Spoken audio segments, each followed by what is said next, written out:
Yeah, that was the point. Is that the droid was only using the corporate stuff.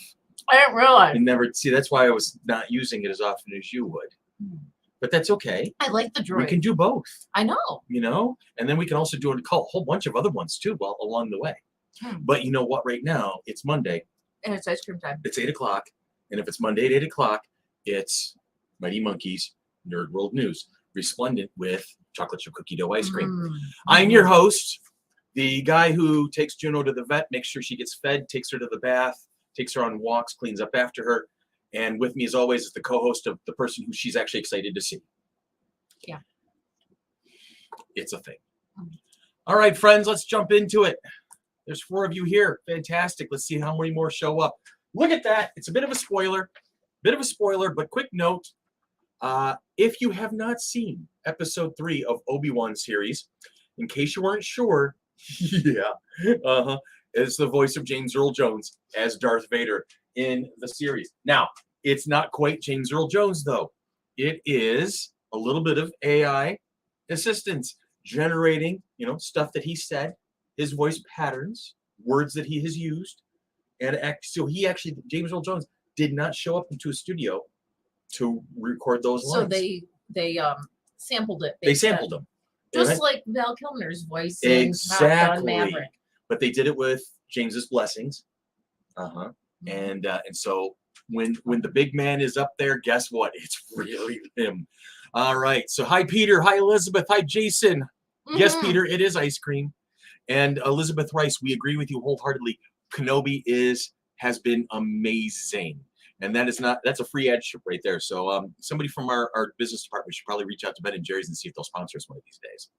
It's delicious. And they did it with Luke's voice in Book of Boba Fett too. Yes, I can confirm that. I did hear that one. So let's see. Do we have a top story today? That was the top story, That was a top. No. Oh, there's a top story.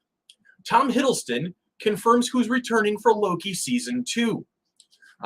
Loki season 2 looks like it will see the God of Mischief return for an even more bizarre, thrilling adventure.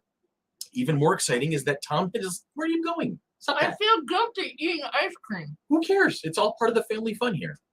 I'm drinking wine. Life is good. Me too. All right. So, even more exciting is that Tom Hiddleston himself confirmed the whole cast will be returning. Yay! In a recent interview on Jimmy Kimmel Live, Hiddleston seemingly confirms that the whole cast of season 1 will be returning for season 2, including Sophia DiMartino as Sylvie, Guju Mbatha-Raw as Ravonna Renslayer, Wunmi Mosaku as Hunter B1, and Tara Strong as the voice of Miss Minutes.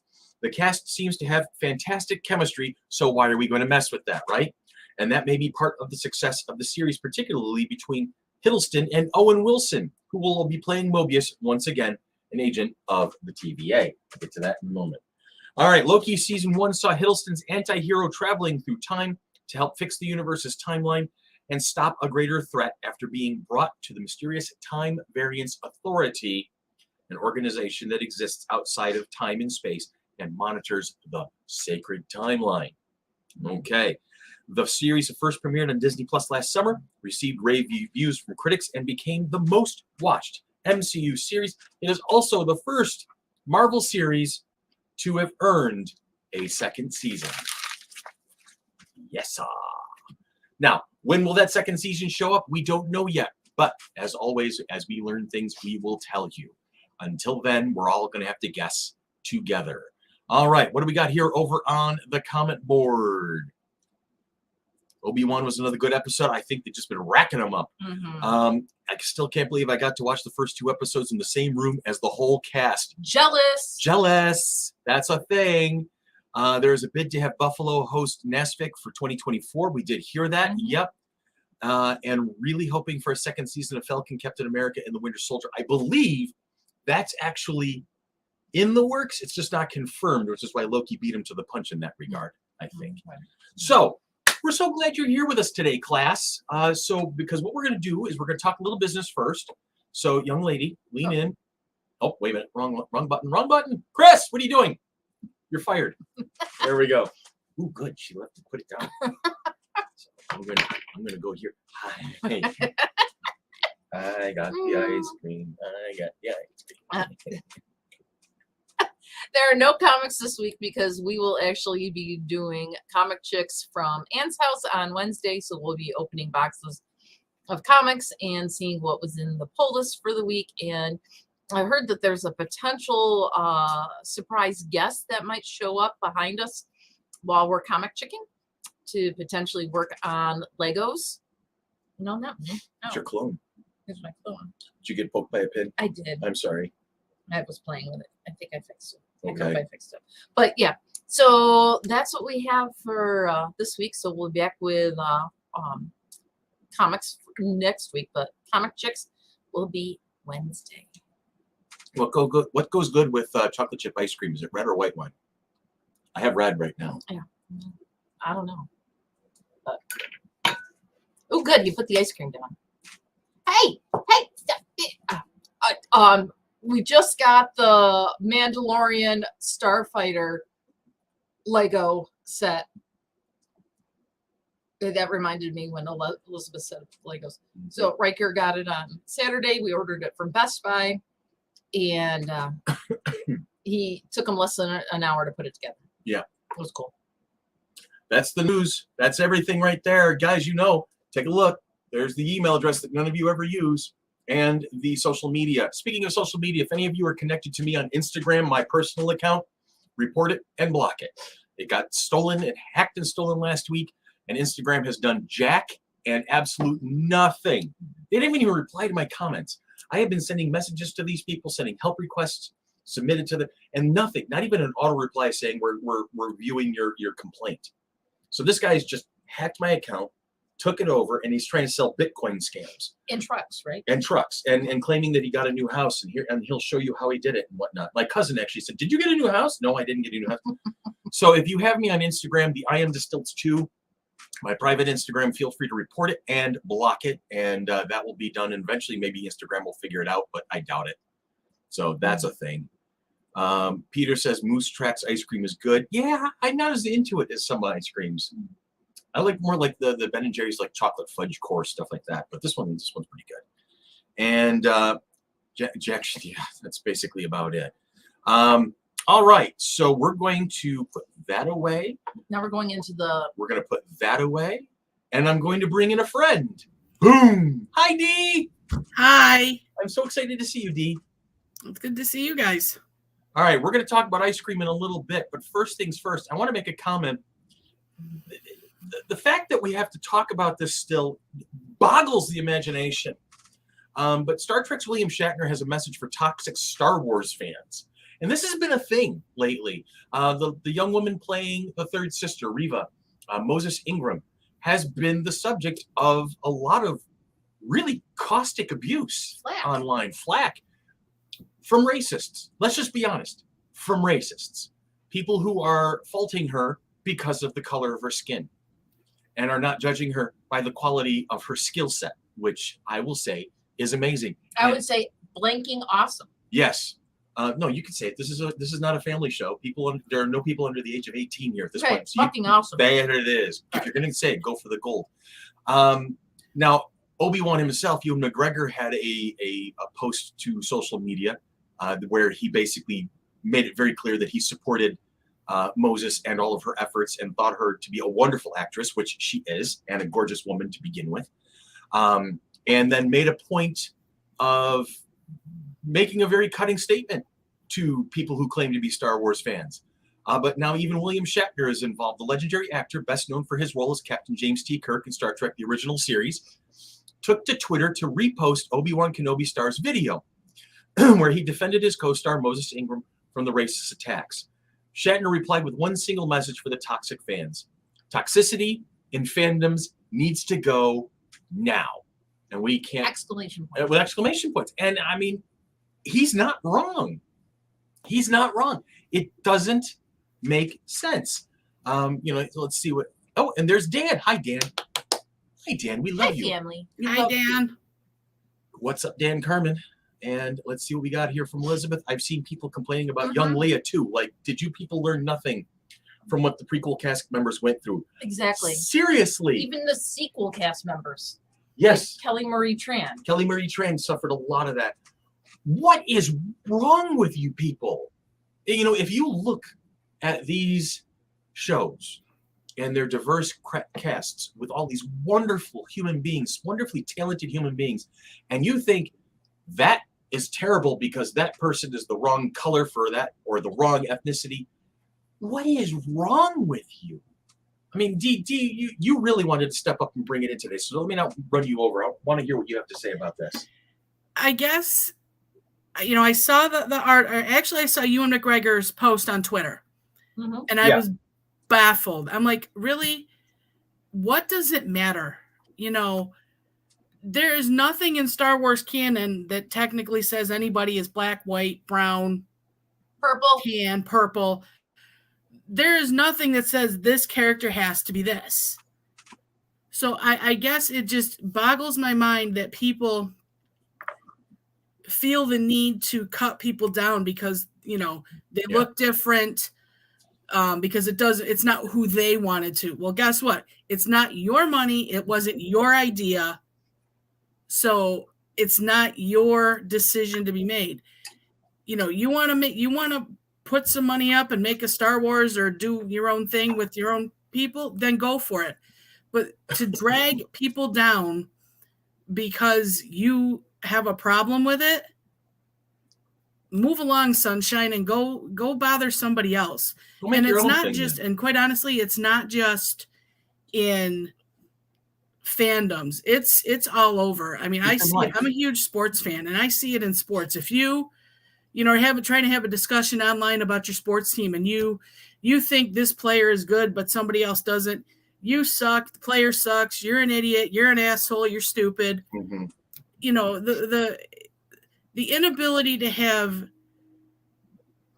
calm discussions is completely gone everywhere. You can't have it. Surely you can't have it in politics. And now it's kind of trickled the way into sports and fandoms and all of that. Now, Jason's making a point. As a reminder, there are people on the web who post things just for the reactions they can get. It's been that way since the 90s. And I agree. There are trolls out there who do things just to instigate, right? And then sit back and watch the drama unfold. Sure. However, with that said, there's still a substantial number of people out there who still judge people by how they look. They judge people by where they came from, their background, right, and never by the content of who they are as a human being. And you figure this far into the 21st century, we would have gotten our heads out of our collective asses at this point. But it seems to still be a very prevalent thing, especially in the past 6 years. We had politicians who put a spotlight on it, and not the kind of spotlight we really wanted. It's like almost like they encouraged it. Mm-hmm. And it is amazing how brave people will get behind a keyboard in a room. Oh yeah, with nobody around. That all the time, even as the convention staff. Yes, we deal with people who all this time are very brave when they have anonymity as a shield, but to our faces, they're just sweet as pie. Mm-hmm. It's. Aren't we beyond that? I guess is the question we have to ask ourselves. Are we beyond that? Shouldn't we be beyond that? Shouldn't we be beyond that? We should, but it's like instead of evolving as a society, we're kind of regressing where everybody is a 4-year-old in the playground. Mm-hmm. I know you are, but what am I? Kind of bullshit that's running around. Right. Yeah. And Ann and Dan both agree. Elizabeth goes on to say, and I love how she's contributing to this. This is great. It's also driving me nuts that people are judging Reva's character, Moses' acting choices way before we even know the full story of the third sister. I feel like there's a lot to her story we don't know yet that might make sense. Yeah, seriously. Exactly. They're making conclusions based on half the series at this point. They're like, well, this is going to screw everything up.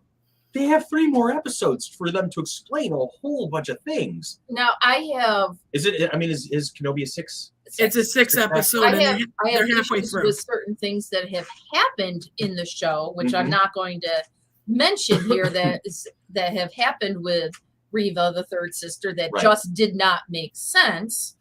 But we haven't seen the whole story yet. Right. Well, it just like what happened at the end of episode 3. For those that saw it would know. Yeah. And it just did not make sense time-wise to go from point A to point B and not passing anybody. So I'm not trying to do a ton of spoilers, but I was talking with Sean Stocking today. Mhm. We said that part did not make sense to us in Mhm. regards to the time piece of going from point A to point B, and why did they not pass each other and see each other, and how episode 3 ended. We were a little upset about that, Mhm. but Okay. it's not Yeah. necessarily But that's a story choice. right. That's a story choice, and we might not. We don't know exactly why they did that story, other than to like propel it on.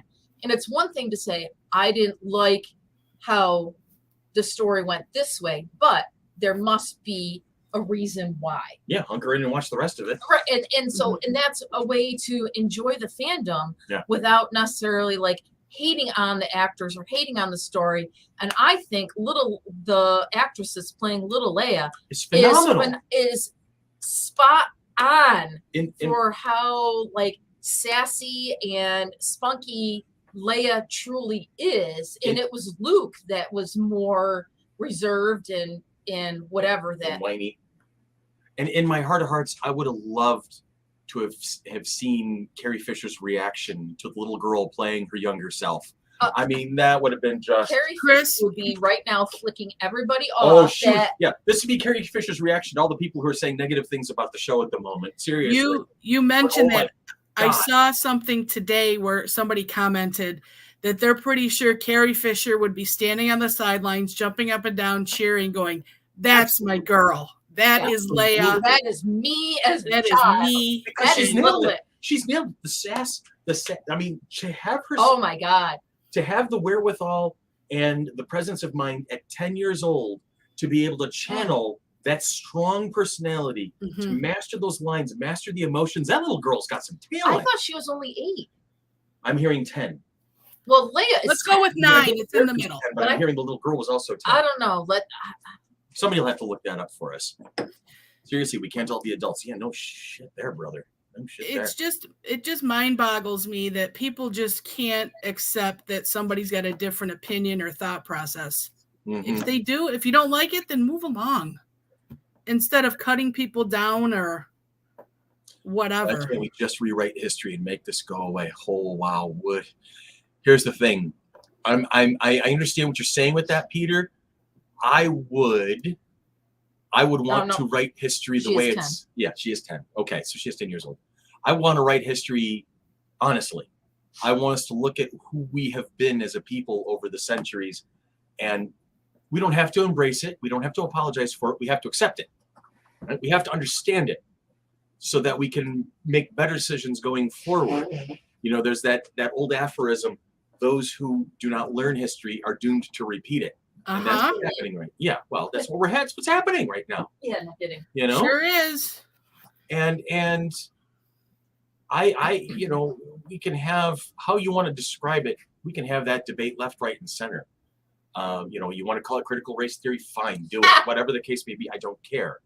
But what are you laughing at? I just said something serious. I know Dan's like, great, Tanya. Now you've blown it because I had to blow my nose. That's to be expected. Yeah, that's a Danism. That's a perfect Danism right there.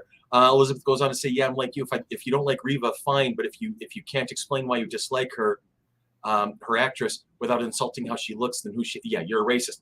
Boom. That's an inarguable sentence right there with Elizabeth Rice behind it. Jason goes on to say, "The reality is that all of us have access to the global medium.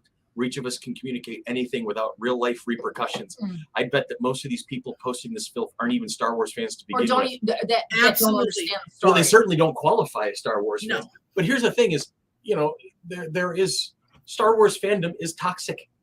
It has been for a very long time. There's always somebody who's going to have an opinion and think that their opinion is the truth, and therefore everybody else is wrong if you disagree with them. Absolutely. All fandoms are toxic. Think about the Harry Potter and the Star Trek, Doctor Who. There is so much. Star Trek's been dealing with it. I mean, I can't imagine with Discovery and the way Picard has been portrayed. People are like, "Oh, when did Star Trek get woke?" And my response is September of 1966. Where were you? They were the first. Or 68, excuse me. One of the first ones to be diverse. I mean, they were the ones who tried to lead the charge into diversity and acceptance. Nichelle Nichols. Think about the whole Star cast. Trek. You had green aliens. The storylines, the moral quandaries that they were faced throughout the 60s. and Didn't they have an interracial kiss? Yes, they were the first one on TV between Uhura and Kirk. Right. And we're 50 some years later, and people still have a problem with it. Yeah. If you don't like it, that's fine, but don't chastise, don't shoot down, don't target people who don't have a problem with it. Oh yeah, here we go, Elizabeth. We're going to cross it. I hope that the BBC is loud and unapologetic about supporting Ncuti Gatwa as he starts on the show. I'm with you. I mean, Doctor Who is dealing with it right now. As the 14th Doctor is a Rwandan. He was born in Rwanda. His family emigrated to Scotland, where he is a Scottish naturalized Scottish citizen. I'm not really talking well today. It's the wine. It's not the wine. It's just the ice cream. When I get riled up. Ooh, really? You never noticed? No. Shush. Never noticed. So yeah, and that's the thing. Ncuti Gatwa is announced as the 14th Doctor, and immediately everybody comes out of the woodwork to slam him for it. Look at all the hate that Jodie Whittaker got. Jodie for being. I still remember. female. I still remember that one guy who kept calling her the Abomination, and I'm like, and I loved her as an actress. Whether it's as an actress, she was wonderful, and I knew she brought a lot to the part. It's the storytelling. She got hamstringed by the writing. Right. Let's make it very clear. The 13th Doctor was not, in my opinion, that was not the strongest storytelling ever, and that was not Jodie's fault. And then she did the best with what she was given. What was that, Dee? She did the best with what she was given. Yeah, I agree. And it's the same thing with the first 3 episodes of Star Wars. Right. Episode 4, 5, and 6. They did what they could with the writing, and Carrie Fisher trying to fix all of it. But yeah, I mean, no, we won't talk about some of the writing in 1, 2, and 3 though. That's very questionable. Yeah. I mean, Elizabeth Rice goes on. I remember when she got announced, Jodie Whittaker, and people kept saying, "Oh, they're going to have to rename the show Nurse Who," and it's terrible. Jason says the original Trek had an episode centered around a race war. In the Star Wars universe, humans are severely outnumbered by other galactic species. Exactly. Yeah. I heard a great, interesting comment from an anthropologist who I follow on TikTok. The Caucasian, pale-skinned person like us, we're only 10% of the minority. World. We are seriously a minority. We are 10% of the world population. And yet, there are several people out there who act like we are the dominant creature on the planet. I hate to tell you guys, you're wrong. They think the world centers around that, their accomplishments. And they just don't stop to think. Does the name Custer mean anything to all y'all? Just saying. About how words can cut through, and there's always that analogy of taking an apple and tossing it around and having 2 apples out there, and it's which one's the better one, but you can't tell because of all the damage that's been done to the inside with everyone's words. Yeah, it's like your words cut somebody and it rips them apart, and it's like you have that broken plate or that ripped piece of paper, you say sorry to it, but it's never going to be the same. And that's what the issue is those actors and actresses are never going to truly be the same, because they're always going to be thinking about the next toxic person that could possibly say something about them. And I mean, just in life, we're always trying to figure out, what person's going to say something negative about A, B, and C, about whatever. And we know that we're not necessarily that person, but it still hurts when they reference something that they perceive to be their opinion. So I don't know where I'm going with it. I was drinking wine. No, it's okay. No, you're right. This is a conversation that I hope never ends, really, because we need to be talking about it. And so you're talking from the heart at the moment. And yes, Jason, there's only 6 episodes for Kenobi. June 24th is the final episode. The 10th, the 17th, 24th. And I think I've people seen a few rumors of a second season, but it's marketed as limited series, so I don't know. What can we do to make things better, Dan asks. And that is a fantastic question. I like hugs. Andor's going to have 12, though. Yeah, well, it's got a more in-depth story. What can we do to make things better? Dee, what do you think? What would you suggest? How could we start turning society on its ear and get over itself, basically? How do we move on? I think first and foremost, people need to understand, like Tanya was saying, words matter. You have to understand what you say will matter and does matter to somebody. And I think people need to have open minds and stop and take the blinders off and realize that, what you see is a color, but we're all human. We all bleed the same way. We all hurt the same way. I'm sorry, keep going. I'm sorry. Your words, like I said, words matter. I think a lot of people don't understand words wound more than weapons can sometimes, because those are scars and cuts and bruises you never see. There's a lot of PTSD in regards to that. And Dan is absolutely right. It says sticks and stones is no longer valid. Right. It used to be sticks and stones break my bones, but words can never hurt me. And but we have to acknowledge the fact that they last. They hurt worse. There are things that have been said to me that I'm 51, and I still think about some of the things that have been said to me over the years by bullies and people who were angry with me. And it's like, I still think of those comments. And that's nothing. That is absolutely nothing. It's a minuscule drop in the bucket compared to what some people have dealt with in their lives. The abuse and the racism and the judgment just based on who they cover are of the book, not the story, know? And so I think, and look at the three of us on this panel tonight are some friggin' pale faces, right? So we have what everybody talks about in terms of that privilege. We've had opportunities and we've had ability to get through things without a lot of this judgment because of chance of birth, chance of just, we were born here, through no fault of our own. Yeah. And there was a strong possibility that I wouldn't have been here. Yeah. So, I mean, I was fortunate by being put up for adoption. Yeah. Back 50 years ago, and that a family adopted me, and that, yes, I was very privileged to have that life, and I can't imagine what it would have been different, but I know I probably may have been as a strong person as I am now, or I might not be, but we each have to, as we said, do better and get to know somebody before you judge them, because in the end there's only one judge and it's either God or Hades. No. God or the one devil. way or another, we all deal with the Undertaker. Yeah. And not the World Wrestling Federation champion is what I'm talking about. I'm talking about the guy who literally digs the hole they throw you in at the end. Right? That's life it. is too short to be super negative. That's it right there. That's it. That's the line. Life is too short.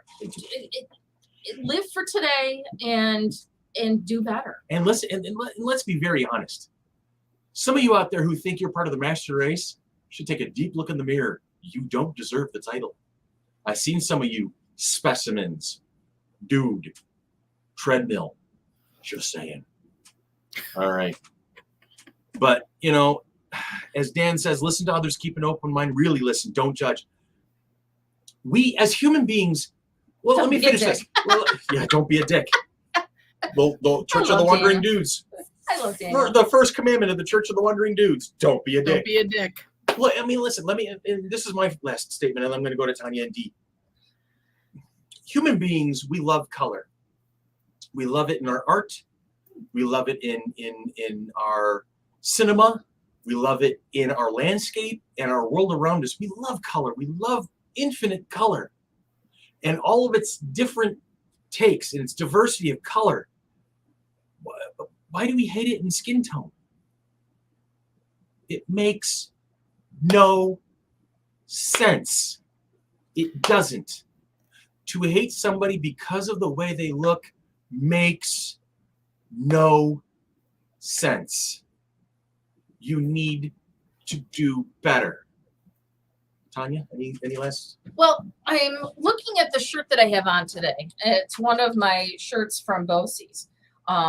and it's like teach, love, inspire, motivate, and encourage. Yeah. I mean, I'm a teacher, and I see a sense of bullying every day, and the kids are like, "Oh, I'm just teasing, I'm just kidding, and I'm just doing whatever." But no, words hurt, and people have trauma in regards to that certain words may trigger that nobody knows that that's the triggering word. And so you just need to be very conscious about who you're talking to and what you're talking about. Yeah. And that, because it's very hurtful, especially when people say, I have way too many baby Yodas. That's definitely hurtful. Different conversation. Okay. Dee, how about you? Any last comments? I think the one that I'm learning to understand and I see a lot of lately is be kind, because you never know the battle that somebody is fighting on a daily basis. Exactly. You know, if a certain religion is to be believed, then we've all descended from the same brother and sister, I guess. So that makes us all family. Genetically, we're all related somewhere along the line. If we go back, it may take you 200,000 years to go back to find that common ancestor for every single person on the planet. But you know what? We all came from somewhere together. And we're all going to go somewhere together, whether you like it or not. You know, we have the ability to go farther together, you know, as close to unified as we can get. We can go farther together than we can separately. If anything, the past 6 to 10 years of United States history will prove that we are better as one than we are as at each other's throats. Because instead of celebrating our differences, we are using them as weapons. So if I can say anything philosophical tonight, it's e pluribus unum. The original slogan of the United States. E pluribus unum. Look it up if you don't know it, because you should. It's Latin for out of one, or out of many. Many. One. Out of many, one. And the true one more slogan. Go ahead, Dee. One more thing I just thought of. I'm a huge Garth Brooks fan, and he has this song called "We Shall Be Free." And there's a line in that song. I mean, the song is almost 30 years old, and I've never forgotten this line. The line is something, and I don't know verbatim, but it says, "There's only one race, and that's mankind." Bingo. Homo sapiens, guys. Yeah. That's it. Whether you are gay, straight, dark, light, somewhere in between, whether you're a heathen or devout religious person, whether you are, I can't even think of all the ways that we are different. I can't. That should tell you something in and of itself. Male, female, binary, non-binary, gender fluid, none of it matters. You're a human. We'll leave you with our beloved president here. We're all unique individuals, and we have to learn to accept and appreciate everyone. It's easy to keep an open mind if you let yourself do it. I can't say any better than my best friend did. That's it. That's the line, guys. We are all unique individuals, and we have to learn to accept and appreciate everyone. It's easy to keep an open mind if you let yourself do it. You just have to let yourself do it. So take that moment. And I know that the people who are, the few of them who are still with us here live right now, we're preaching to the choir in that regard. Because you guys, I know all of you. Get it. You guys get it. So take that message and move it forward, right? And let it just go to everybody. Be messengers of our word. Be messengers of our word. We are the Church of the Wandering Dudes. Our first commandment is don't be a dick. Second one is go do the things. So we've done the thing, and we appreciate you guys hanging out with us tonight. 1 week from today, Nerd World News will be back as always. So for Tanya, for Dee, for Dan, for Elizabeth, for Jason, for Ann, and everyone else. For Pete, for everybody who's been here, we appreciate you. We love you. You guys have a safe week. Have a great week, and we will talk to you again next week.